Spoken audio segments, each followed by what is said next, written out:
Okay, so this is my protozomes video for Arden Radford for my Professor Chris Butler and TA Griffin.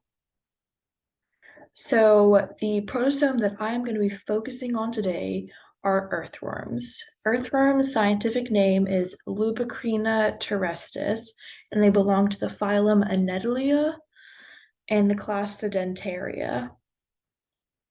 An earthworm's natural habitat is a garden or agricultural soils, as they are soil dwellers, and they are specifically found in temperate climates.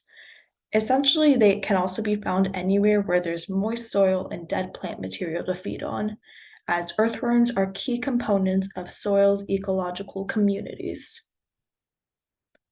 An earthworm's food source comes from dead or decaying plant materials.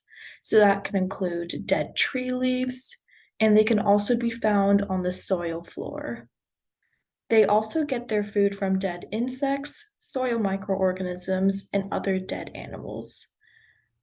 Earthworms are able to locate their food sources from olfactory cues, which are like these chemical cues, and they follow that chemical trail to find food, as they don't exactly have a nose or generally eyes where they can scout it out. Earthworms are not really any known predators of any organism, specifically because they only feed on dead organic matter. So they're not exactly trying to find organisms to prey upon. But earthworms are a main source of prey for a lot of natural predators. And some of those natural predators include insects such as beetles, ants, and centipedes, birds, moles, badgers, snakes, and nematodes. Earthworms try to avoid these predators by burrowing further into the soil so that they can avoid detection, secreting a chemical to ward away some of those predators, or they can actually detach their tail and grow it back. Some of the unique evolved traits of earthworms is that an earthworm's body is streamlined, and they have bristles in between kind of each segment called setae. And along with their circular muscles, it helps earthworms travel effectively through the soil, even when they're wet. Earthworms are bilaterally symmetrical, and they have cephalization, and the nervous system, it has sensory organs that are concentrated mainly in the head, and you can kind of see the bilateral symmetry through this diagram right here. Another unique evolved trait of earthworms is that they are hermaphrodites, meaning that they contain both the male and female reproductive systems.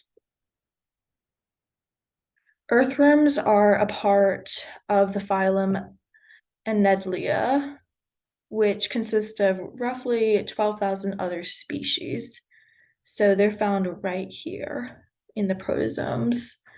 And earthworms are also of the clade trochozoans, meaning that they have spiral cleavage and also that the mouth develops before the anus. Phylum Mollusca, which is up here, are also trochozoans, so they're also a part of that specific clade.